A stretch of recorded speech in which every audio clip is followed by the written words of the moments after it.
Assalamualaikum warahmatullahi wabarakatuh. Perkenalkan, nama saya Nusafira Febrianti dari program studi S1 Pendidikan Matematika ITSN Unsur Pasuruan. Pada kesempatan kali ini, saya akan membahas tentang mata kuliah Bahasa Indonesia yang diampu oleh Bapak Sofiwo MPD dengan materi Bahasa Indonesia yang baik dan benar. Pembahasan pertama yaitu pengertian bahasa yang baik dan benar. Pengertian bahasa yaitu suatu sistem lambang atau simbol bunyi yang berkembang berdasarkan aturan yang telah disepakati oleh pemakainya. Setiap lambang bahasa memiliki makna serta konsepnya sendiri, dan kita ketahui bahwa sifat bahasa yaitu arbiter, di mana setiap kelompok masyarakat dapat membuat kata atau simbol sendiri sesuai dengan kesepakatan yang telah disepakati masing-masing. Yang kedua yaitu bahasa Indonesia. Kita ketahui bahwa bahasa Indonesia sendiri merupakan bahasa nasional yang telah digunakan oleh bangsa Indonesia. Pertama kali digunakan yaitu pada Sumpah Pemuda tanggal 28 Oktober 1928. Pengertian yang ketiga yaitu pengertian dari bahasa yang baik. Bahasa yang baik adalah berbahasa sesuai dengan situasi dan lingkungan bahasa yang akan digunakan. Sebagai alat komunikasi, bahasa harus dapat efektif dalam menyampaikan maksud serta tujuan kita terhadap lawan bicara. Karenanya, laras bahasa yang digunakan harus sesuai. Dalam beberapa hal terdapat beberapa faktor yang menjadi penentu, seperti siapa lawan bicara kita, serta siapa yang akan kita ajak bicara dan apa pembahasan yang akan kita bicarakan. Yang keempat atau terakhir yaitu pengertian dari bahasa yang benar. Bahasa yang benar adalah berbahasa sesuai dengan kaidah, aturan, bentuk, serta struktur yang telah ada. Jika berbahasa Indonesia yang baku, berarti harus sesuai dengan kaidah yang ditulis dalam buku-buku tata bahasa. Sebaliknya, jika kita menggunakan dialek bahasa, kita harus benar-benar menggunakannya seperti penduduk asli dari dialek suatu daerah tersebut. Seperti di saat kita menggunakan dialek Jawa, kita harus dengan benar menggunakan dialek Jawa seperti penduduk Jawa. Hal tersebut dapat dinyatakan dengan benar. Selanjutnya, dapat kita simpulkan bahwa bahasa yang baik dan benar dapat diartikan dengan pemakaian ragam bahasa yang serasi dengan sasarannya dan mengikuti kaidah bahasa yang benar. Ungkapan bahasa Indonesia yang baik dan benar mengacu kepada ragam bahasa yang sekaligus memenuhi persyaratan kebaikan serta kebenaran. Bahasa yang diucapkan bahasa yang baku. Berbahasa Indonesia dengan baik dan benar memiliki beberapa konsekuensi logis yang terkait dengan pemakaiannya sesuai dengan situasi serta kondisi. Pada kondisi tertentu, seperti dalam situasi formal, kita harus menggunakan bahasa Indonesia yang formal ataupun bahasa baku. Serta jika kita dalam situasi yang non formal, kita dapat menggunakan dialek. Dan tanpa dia sadari, sebenarnya dalam keadaan resmi atau dalam situasi formal, terkadang kita menggunakan intervensi, integrasi, campur kode, alih kode, serta bahasa gaul, yang dimana hal itu dapat menghambat atau merupakan beberapa kendala yang terjadi dalam komunikasi dalam situasi formal. Selanjutnya, kita ketahui penggunaan bahasa Indonesia yang baik dan benar terdapat dua. Yang pertama, pemakaian kata dan kalimat. Kata yang dipakai dalam bahasa Indonesia yang baik dan benar merupakan kata yang tepat dan serasi serta baku. Kata yang tepat dan serasi merupakan kata yang sesuai dengan gagasan ataupun maksud dari pembicaraan dan sesuai dengan arti yang sesungguhnya. Serta kita dapat melihat siapa lawan bicara kita, apa topik pembicaraan, serta apa saja yang dibicarakan dan sebagainya. Kata yang baku merupakan kata yang sesuai dengan ejaan EYD.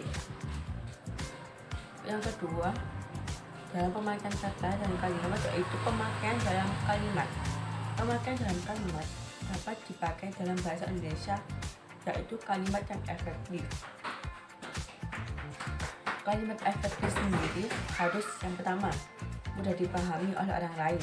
Yang kedua, memenuhi unsur penting kalimat, minimal terdapat subjek serta predikat. Yang ketiga, gramatikal menggunakan struktur yang benar. Yang keempat, rasional, menggunakan gagasan yang dapat dipahami. Kelima, efisien, yaitu menggunakan unsur sesuai kebutuhan. Dan yang terakhir, tidak ambigu.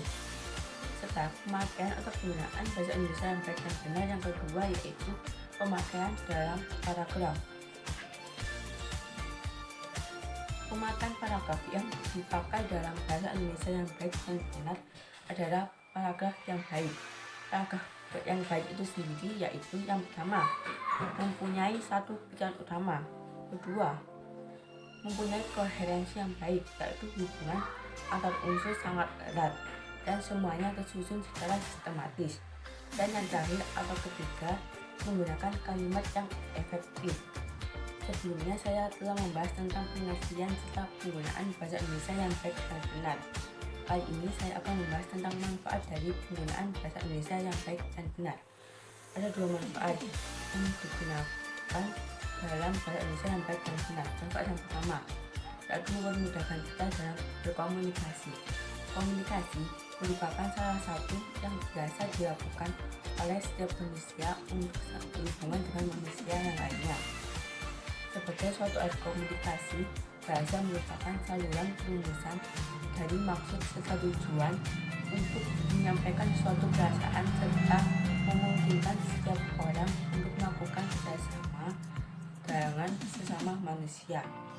Dengan komunikasi juga dapat mempelajari serta mewarisi apa yang telah dilakukan oleh nenek moyang kita untuk mempererat hubungan serta mencapai kesepakatan dengan orang-orang yang sejaman dengan kita.